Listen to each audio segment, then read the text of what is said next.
大家好，我是龟龟。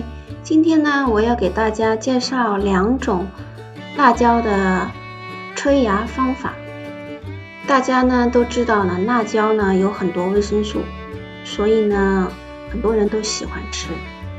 那么现在让我们看看吧，怎么不花钱买种子就可以得到种子，然后呢再进行吹牙的方法，以及呢这2种方法的优点和缺点。大家呢可以直接呢到超市呢去买红椒，就是说抠出里面的种子，最好呢是买红色的，这样的呢你们的种子呢可能就是说比较成熟一点。像这种红椒，然后把它切开，然后呢取出里面的种子。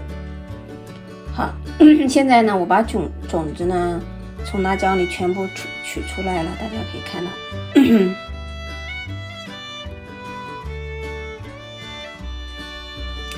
今天呢我想给大家就是说展示2种育苗方法。第一种呢就是吹芽法，还有一种呢就是直接撒播法。好，我们先介绍第一种，就是说吹芽法。我们呢先弄一块厨房纸，然后呢我们把辣椒的种子呢放到厨房纸上，放一些，就像这样把它放上去。现在呢我们用厨房纸把辣椒籽包好，然后呢用水把它打湿。好，现在呢我已经给它包好了，等一会儿呢我用一点水洒在上面，让它稍微的就是说有一点润湿就可以了。大家可以看到我已经把它用水浇湿了。现在呢我们呢可以呢找一个空瓶子，然后呢把它呢放进去，最后呢在空瓶子上面标明哪个种子和日期，防止和别的种子就是说搞混了。好，现在呢我也给它写上标签，注明日期了。其实呢这种方法呢就是说可以用于任何的种子吹芽，例如西红柿枸杞只要你需要吹芽的东西都可以用这种方法吹芽。就是说这个瓶子呢我们等一会拿到温度相对而言比较高的，例如超过20度的，或者说15、16度的房间里，这样呢它就会让它就是说吹芽的速度增快。或者我们放在暖气旁边，它就会过不到几天呢它就会发芽的。发芽以后呢我们可以把它拿出来，就是说再放到土里去移栽。因为呢种子发芽的温度相对而言就是说需要的温度比较高，等到发完芽以后呢它实际上呢就是说需要的温度并不需要那么高，就是说生长的温度。好，下面呢我们开始弄第2种方法了，就是说直接撒播法。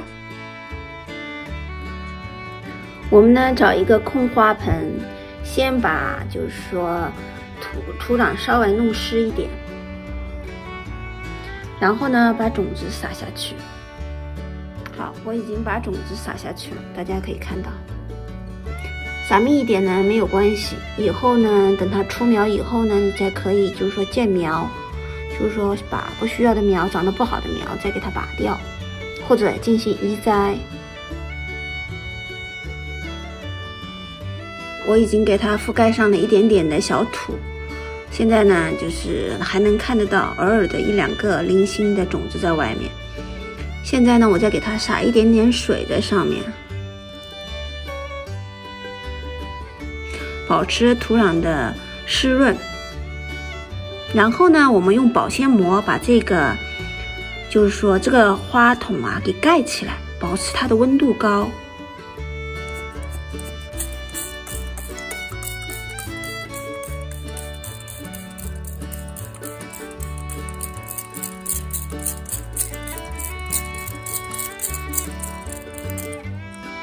我已经把保鲜膜给它盖上去了。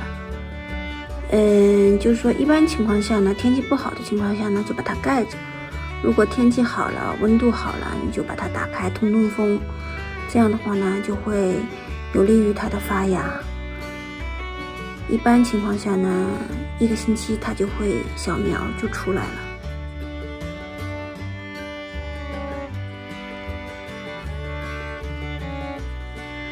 这旁边一盆呢是我的大蒜，我就1星期前呢就把那个蒜苗啊、蒜头就这样放到花盆里，它现在呢就长得这么高大了。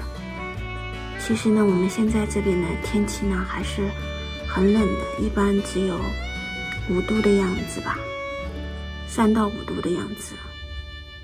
室内呢也不过10度吧。所以呢，如果我们要出芽的话呢，还是需要这个保鲜膜的功效。这个呢是芹菜，就是普通的超市里的芹菜，我把它买回来了，把它的根部切下来了，放在土里。你看它也已经发芽了。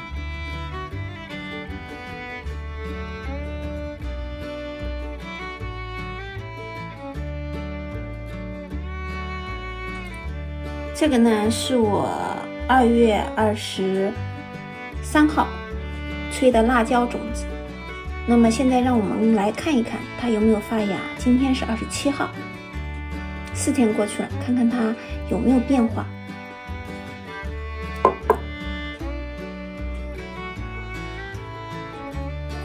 大家可以看到，经过4天，很多呢都已经发了一点点的小芽头了。我拿进镜头让大家看一下，是不是很可爱，很小很小？对，大家可以看到非常小的，除了很小很小的芽点。如果呢大家不着急呢，我们可以再等几天，让它这个芽呢稍微长得稍微大一点点，然后呢再移栽。因为呢这几天呢天气比较好，就是说有太阳，所以现在呢让我们看看我们用另外一种方式吹苗的方式，吹的那个辣椒苗呀，就是我们用了保鲜膜吹的，看看它的发芽速度怎么样。好，我们来看一下，我把那个塑料纸揭开，大家可以看一下。这一颗呢，就是说这个最大的这个呢，它不是，这是香菜的种子，所以说它不是辣椒苗。但是我们可以看到这里面，就是说你看这个很小很小的这个绿色的，这个是发芽了，是辣椒苗。还有这一颗也是辣椒苗，它也发芽了。就是说呢，这颗也是，就是说总体来说，这2种催芽的方式呢都成功了，而且呢都已经出苗了，出芽了。就是说总体来说呢，这2种催芽方式呢都是还不错的。因为呢这2天呢天气非常好，有太阳，所以说呢在这个桶里啊盖上保鲜膜啊，它也催芽成功了。一般情况下呢，就是说用瓶子催芽的速度啊，相对而言啊，因为它的温度会比这个温度高，所以它的催芽速度呢会更快一点。因为呢我这个桶呢其实也是放在暖房的，所以说呢它的出芽速度也是很快的。虽然没有房间里温度那么高，但是呢因为是暖房，它下午有太阳，所以说它下午的温度这里面有22度、24度的样子，所以说速度还是很快的。我们4天了，大家就可以看到它们已经发了好多好多小芽了。总体来说，辣椒的催种我还是很满意的，速度快，而且呢每个都出苗了。等以后稍微长大了，我们就可以把它移栽到各个盆里或者是地里去。今天的节目就到这儿了。如果大家喜欢我的视频，请帮我留言、点赞、转发，关注我的频道，打开小铃铛，谢谢，再见，拜拜。拜拜。